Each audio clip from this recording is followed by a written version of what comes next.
The Great Roman Empire. There are several reasons why the Roman Kingdom, or more famously the Roman Empire, is considered so extraordinary. The Roman Empire was one of the largest empires in human history. At its height, its territory spanned most of Europe, much of the Mediterranean region, large parts of North Africa, and even portions of Western Asia. The empire covered an area of about 4.4 million square kilometers, making it nearly twice the size of modern-day Indonesia. Yet, it all began from a small village in Italy. Under Roman control were lands that today include Albania, Austria, Algeria, Belgium, Bosnia, Bulgaria, Croatia, Egypt, England, Greece, Hungary, Iraq, Israel, Italy, Jordan, Lebanon, Libya, Morocco, Portugal, Romania, Slovenia, Spain, Switzerland, Syria, Turkey, and Ukraine. Roman culture contributed greatly to art, architecture, literature, and philosophy. Their remarkable works, such as the Colosseum and the Pantheon, still stand to this day. Epic poetry like the Aeneid by Virgil, the writings of Cicero, and the profound thoughts of Stoic philosophers, including Epictetus, Seneca, and even Roman emperors themselves, remain influential. Nearly 2,000 years ago, the Romans built bridges that still stand and are even in use today. For example, the Alcantara Bridge in Spain was constructed under Emperor Trajan in the year 106 AD. The inscription carved into the bridge proudly declares, "I have built a bridge that will last forever." The Romans also invented concrete, a material we still use in construction today. Militarily, the power of the Roman Republic and the early empire is regarded as one of the greatest in world history. Their discipline, training, organization, tactics, formations, and doctrines, including the principle of divide and conquer, which is still used by modern militaries, were groundbreaking for their time. The Roman legal system became the foundation for nearly all modern legal systems around the world. Concepts such as innocent until proven guilty and individual rights in court originate from Roman law. Even today, countless Latin terms are used in daily life, and most scientific terminology continues to rely on Latin. The alphabet we use today actually comes from Latin. Latin itself was the now extinct language spoken daily in the Roman Empire, particularly in the Western Roman Empire. Not only that, but even 2 months of our calendar year are named directly after Roman emperors. The 7th month, July, was named after Julius Caesar, and August was named after Emperor Augustus. Even centuries after the fall of Rome, great leaders remained fascinated and inspired by the Roman legacy. 300 years after Rome's collapse, Charlemagne conquered much of Europe and declared his realm the Holy Roman Empire. Sultan Mehmed II of the Ottoman Empire, after capturing Constantinople, even styled himself Kaiser I Rum, which means Caesar of Rome, despite never ruling the city of Rome itself. German kings called themselves Kaisers, and Russian rulers adopted the title Tsar. All of these titles originate from the word Caesar, which became synonymous with emperor or supreme ruler. This raises an intriguing question. How could such a magnificent empire fall?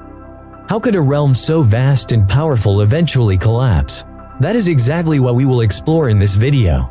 We will uncover the 3 major downfalls of Rome, the great crisis of the Roman Republic that transformed it into the Roman Empire, the fall of the Western Roman Empire and the sack of Rome, and finally, the collapse of the Byzantine Empire, or Eastern Roman Empire, with the conquest of Constantinople.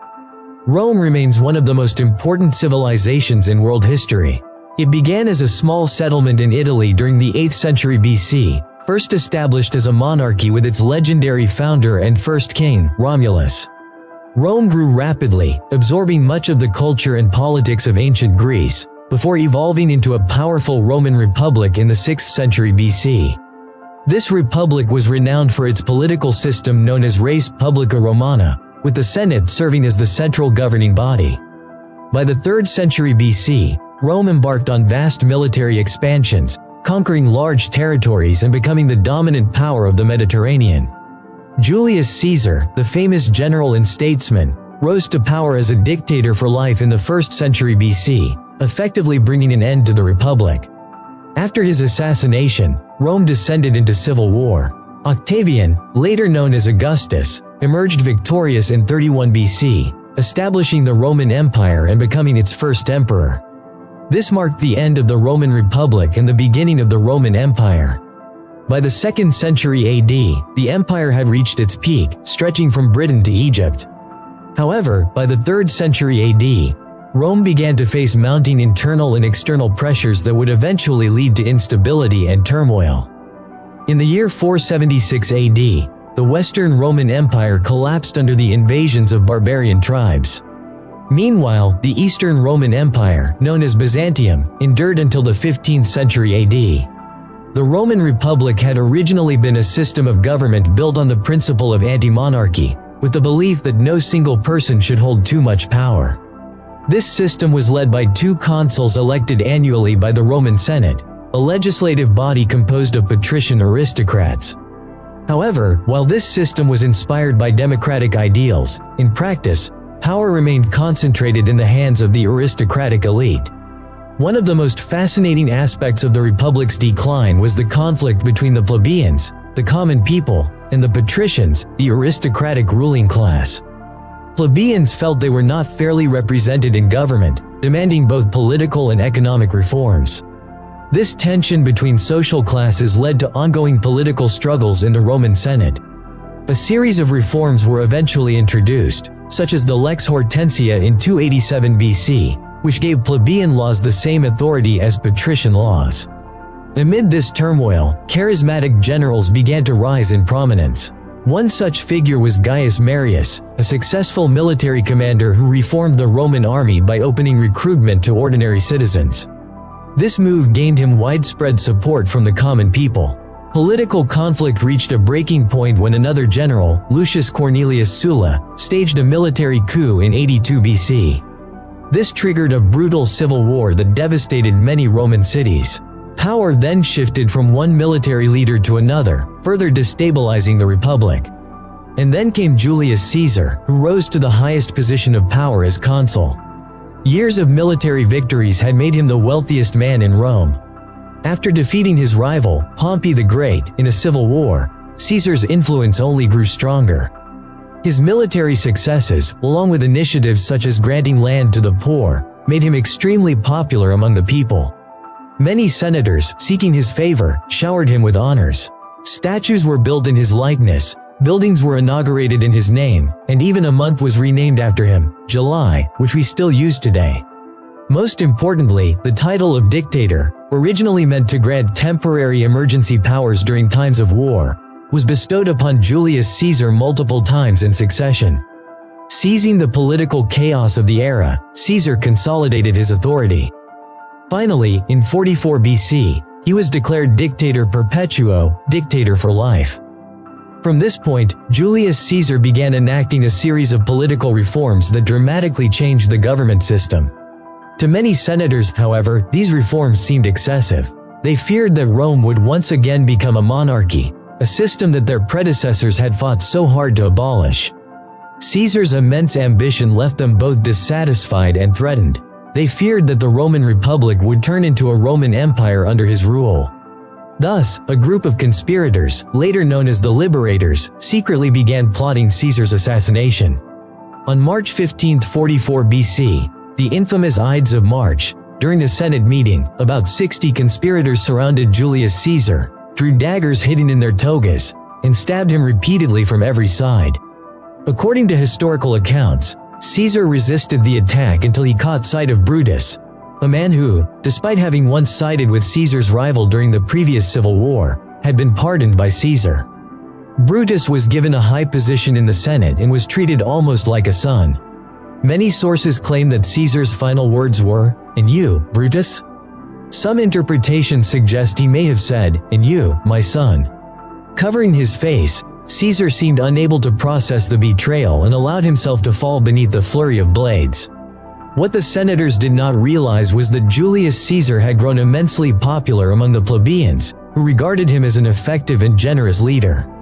By contrast, the aristocratic patricians were despised by the common people, who saw them as corrupt and self-serving. Caesar's assassination, rather than saving the Republic, plunged it into chaos. In their attempt to preserve the Republic, the senators had destroyed it. Marcus Antonius, Caesar's close ally and fellow consul, quickly seized the advantage. A few days later, he delivered a passionate speech at Caesar's funeral, stirring grief and anger among the Roman populace. The crowd turned against the senators, forcing the conspirators to flee Rome. The resulting power vacuum unleashed a new wave of civil wars. Marcus Antonius, Octavian, later Augustus and Caesar's adopted son, and Marcus Lepidus, a military commander under Caesar during the previous civil war, formed an alliance known as the Second Triumvirate. Together, they sought to defeat Caesar's assassins, led by Brutus and Cassius. In 42 BC, a decisive battle took place at Philippi in Greece, where Brutus and Cassius were ultimately defeated and both took their own lives. Although the Second Triumvirate emerged victorious, tensions soon grew among its members. The alliance deteriorated, sparking the Third Roman Civil War. This final conflict ended with Octavian's victory, securing his authority once and for all. In 27 BC, Octavian resigned from his position as consul and formally returned his powers to the Senate. In response, the Senate granted him the title Augustus, meaning the revered, or the exalted by the gods. Though he never declared himself king, this title effectively gave him supreme authority without the appearance of monarchy. To emphasize continuity, Octavian also adopted the name Caesar, claiming the political legacy of Julius Caesar and presenting himself as his rightful heir, carrying forward the reforms that Caesar had begun. From this moment on, the name Caesar became synonymous with rulership throughout Rome and, later, in other states inspired by it. Although Augustus did not hold the title of king, he consolidated power over nearly all aspects of government. Ironically, the senators' attempt to prevent the rise of a monarchy ultimately led to the creation of one. With Augustus's rise to power, the Roman Republic came to an end, and in its place stood the Roman Empire. Augustus laid the foundation for an imperial system that endured for centuries. For the first 200 years, the empire flourished, reaching its peak under the so-called Five Good Emperors: Nerva, 96 to 98 AD; Trajan, 98 to 117 AD; Hadrian, 117 to 138 AD; Antoninus Pius, 138 to 161 AD; and the philosopher King Marcus Aurelius, 161 to 180 AD. These emperors did not inherit power through bloodline but were chosen for their competence and integrity. This merit-based succession ensured stability and explains why Rome achieved its greatest prosperity during this era. However, the following centuries were marked by disputes and disorder. The empire faced a series of crises: barbarian invasions, corruption in government, inflation, and severe military challenges. The constant pressure from barbarian tribes, combined with internal struggles for power, destabilized the empire and drained its resources, both in lives and wealth. Trade disruption, heavy taxation, and exploitation by troops stationed in various provinces further deepened Rome's economic troubles. A period of recovery came under Emperor Diocletian, who introduced sweeping reforms to restore stability and cohesion. Among his most significant measures was the reorganization of the empire into a tetrarchy. In this system, Diocletian ruled the Eastern Empire as Augustus from his capital at Nicomedia, with Galerius appointed as his junior co-emperor or Caesar. Meanwhile, Maximian served as Augustus of the Western Empire, ruling from Milan, with Constantius, later joined by his son, Constantine, as his Caesar. This division created four centers of power with two pairs of rulers, which for a time helped stabilize the empire from usurpations and promised legitimacy and regular succession for emperors. However, splitting the empire into two halves complicated administration and defense, ultimately dividing political authority. The tetrarchy soon descended into confusion, and by 308 AD, as many as 7 men were simultaneously claiming the title of Augustus. Among them was Constantine, later known as Constantine the Great. Though he was not formally designated as heir, he held high military command and gradually eliminated his rivals in the West. By 312 AD, he had become the undisputed Western Emperor, and after defeating his Eastern counterpart, he emerged as the sole Augustus of the entire empire in 324 AD. That same year, Constantine moved the imperial capital to Byzantium, which was later renamed Constantinople. This move, with its strategic and economic advantages, revived the empire for a time. However, Constantine ultimately failed to halt the empire's overall decline. The last of his descendants would also be the last ruler to govern a united Roman Empire. At the same time, the collapse of the Huns in the east drove many barbarian tribes to seek refuge within Roman territory. One such tribe was the Goths, who entered the empire in 376 AD. Although Rome initially allowed them to cross its borders, the Goths were treated harshly. When famine struck, the Romans offered no assistance, forcing many Gothic families to sell their children in exchange for food, sometimes receiving nothing more than dog meat in return. This mistreatment fueled growing tensions between the Goths and the Romans, eventually erupting into the bloody Gothic War. The most catastrophic episode came with the Battle of Adrianople in 378 AD, a devastating defeat for Rome. In this battle, the Goths rose in rebellion against the Eastern Empire, then ruled by Emperor Valens. The clash took place near Adrianople, in what is now modern-day Turkey. Valens was forced into retreat, and the Roman army suffered a catastrophic loss. Nearly two-thirds of its forces were annihilated, and Valens himself was killed on the battlefield. The Gothic War eventually ended when Emperor Theodosius I negotiated a treaty with the Goths, marking a turning point in Rome's struggles with barbarian tribes. Theodosius decided to allow the Goths to settle within the empire's borders. Gothic warriors were even accepted into the Roman army, while their civilians were permitted to live alongside Roman citizens. This decision brought an end to the bloody conflict and marked a significant moment in the long and complex relationship between the barbarian tribes and the Roman Empire. The Western Roman Empire, weakened by repeated invasions from barbarian groups and the displacement of farmers into the cities, grew increasingly fragile compared to the East. In the Eastern Empire, trade in spices and other exports continued to flow, preserving wealth and economic stability. In contrast, the West faced worsening conditions, ongoing social and economic crises, rampant inflation, heavy taxation, and deepening financial instability. Agriculture, the backbone of Roman life, became increasingly difficult as fertile land diminished due to unfavorable climate changes. By 395 AD, upon the death of Emperor Theodosius, the empire was permanently divided into two separate realms, the Eastern Roman Empire and the Western Roman Empire. This division marked the final end of a unified Rome. Both halves now struggled to preserve their stability and survival amidst constant crises. One of the most significant uprisings came from the Visigoths. Dissatisfied with their treatment under Roman authority, the Visigoths rallied behind their leader Alaric, who launched a massive rebellion against the empire. Alaric and his forces had once been allies of Rome under Theodosius, but after his death, they grew disillusioned with his successors. This led to one of the most devastating revolts in Roman history. After a series of victories against the Eastern Empire, Alaric turned his attention to the weaker Western Empire. In 410 AD, he successfully captured and sacked the city of Rome, an event that shocked the entire world at the time.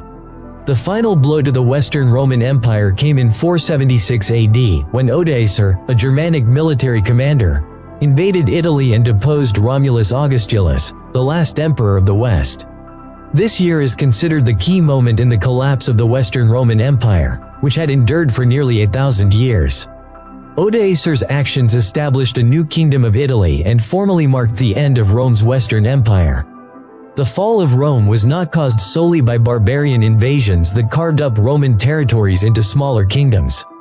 It was also the result of prolonged internal and external instability. Social unrest, inflation, and economic collapse all contributed to the empire's downfall. One major factor was the sheer size of the empire itself, which had become increasingly difficult to govern and defend effectively. This vast size brought about several problems. One of the greatest challenges was communication. News from distant frontiers could take weeks or even months to reach the imperial capital. As a result, governing provinces far from the center became increasingly complicated. Moreover, revenues from the western territories steadily declined due to prolonged wars, both against barbarian tribes and from draining civil wars. Much of the state's budget was consumed by military expenses, particularly soldier salaries. This weakened the empire's ability to maintain infrastructure and carry out civil projects. Another critical factor was ineffective leadership. Many Roman rulers of the late empire failed to fully grasp their responsibilities. Because succession often depended on hereditary claims, power sometimes fell into the hands of young or incompetent heirs. Even the final emperor, Romulus Augustulus, was only 16 years old when he was deposed, highlighting the instability and confusion of the Western Empire's last days.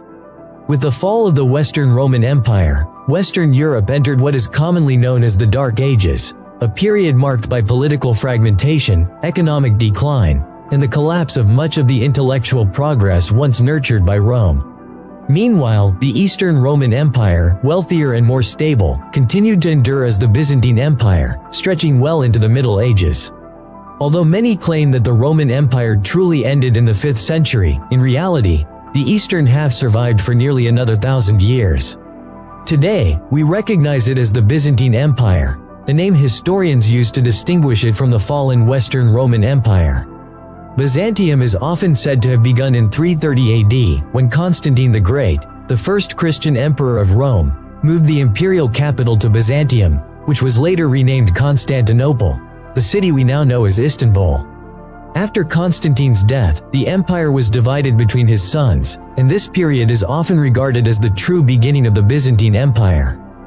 Byzantium possessed provinces with the highest revenues, more secure borders, and a larger population.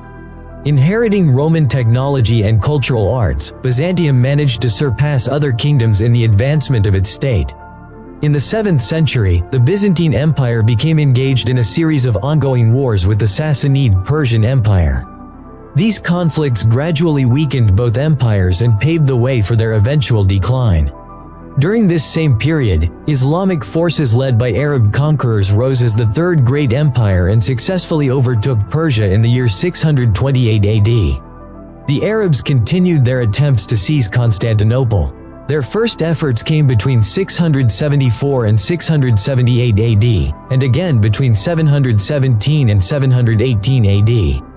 Both assaults failed due to Constantinople's impenetrable defenses. One of the remarkable inventions of the Eastern Romans was a beacon system that stretched across the empire, from Greece to Turkey.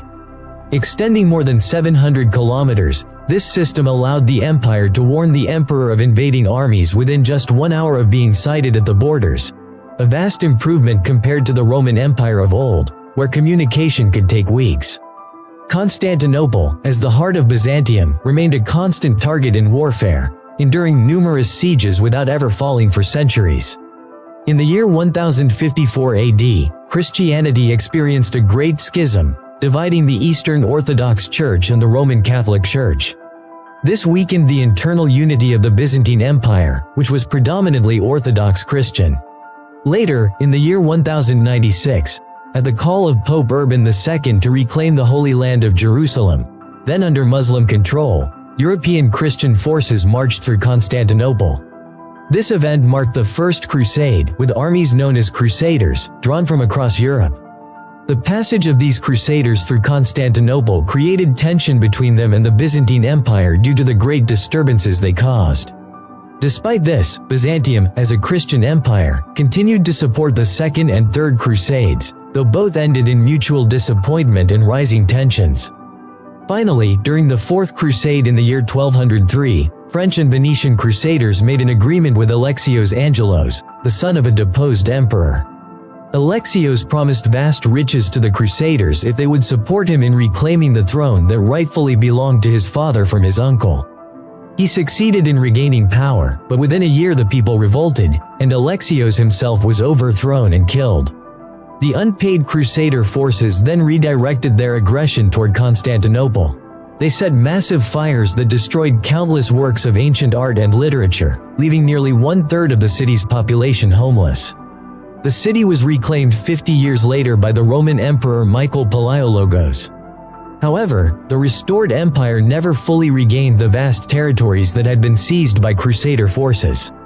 By the 15th century, the Byzantine Empire had become fragmented and weakened. Its territories had been drastically reduced, with Constantinople standing as the only major city still under Byzantine control. Sultan Mehmed II, known as Mehmed the Conqueror, was determined to capture Constantinople and bring an end to the Byzantine Empire. Mehmed II meticulously prepared his siege plans, constructing a massive fleet, including large ships that could even be hauled over land to surround the city from both land and sea. The siege of Constantinople began on April 6, 1453. Mehmed's forces surrounded the city with fortifications, massive cannons, and a powerful naval fleet. The siege lasted for months, with the Byzantine defenders, led by Emperor Constantine XI, fighting valiantly to protect the city. Constantine XI knew that the Ottoman Sultan would never abandon his campaign to seize Constantinople. Realizing that war was inevitable, he turned to the Christian powers of Western Europe for aid. However, the earlier schism that had divided the church into two branches hindered this effort. Constantine XI appealed to Pope Nicholas V to reunite the churches, hoping this would inspire broader support. Yet, he overestimated the Pope's influence over the Western powers. England, France, and Spain were wary of papal authority and exhausted from their own ongoing wars. In the end, the West could only contribute a few hundred volunteers, about 24 ships, and limited supplies. Altogether, Byzantium could muster only about 7,000 defenders within the city walls, standing against an Ottoman force of between 50 and 80,000. Despite the overwhelming numbers of the Ottomans, Constantinople's fortifications were incredibly strong, giving hope that the city might endure long enough for reinforcements from the west to arrive. With its extraordinary system of walls, towers, and defenses, the small Byzantine force of 7,000 men still had a fighting chance. On May 29, 1453, the Ottomans launched a massive assault and finally broke through Constantinople's walls. Emperor Constantine XI is said to have died while leading his soldiers in a final defense against the Turkish forces, though some sources claim he took his own life upon realizing that defeat was inevitable. Constantinople, the mightiest city that had withstood nearly 1,000 years of sieges, finally fell into the hands of Sultan Mehmed II. Yet, the fate of Constantinople was grimly documented when the Sultan rewarded his victorious army with 3 days of unchecked looting and violence. It is said that when Mehmed himself witnessed the immense destruction brought upon this legendary city by his own soldiers, he shed tears and remarked on how this once great capital had been handed over to ruin and devastation. With the fall of Constantinople, the Byzantine Empire officially came to an end. This marked the final chapter of the Eastern Roman Empire, which had endured for centuries. Sultan Mehmed II's triumph in capturing Constantinople signaled the rise of the Ottoman Empire, a powerful dominion that would dominate the region for hundreds of years to come. Mehmed II even declared himself Caesar of Rome, a title that symbolized his claim as the rightful heir to the legacy of the Roman emperors. The fall of Constantinople in 1453 was not just the end of the Byzantine Empire, it was the dawn of a new era. The Ottomans rose as a dominant power, while Europe, cut off from old trade routes, was pushed toward the age of exploration. At the same time, the arrival of Byzantine scholars in the West helped ignite the Renaissance, sparking a rebirth of art, science, and knowledge that shaped the modern world.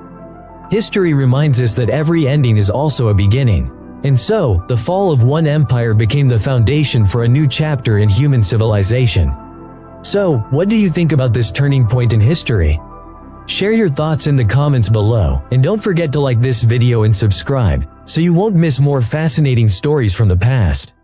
See you on the next video.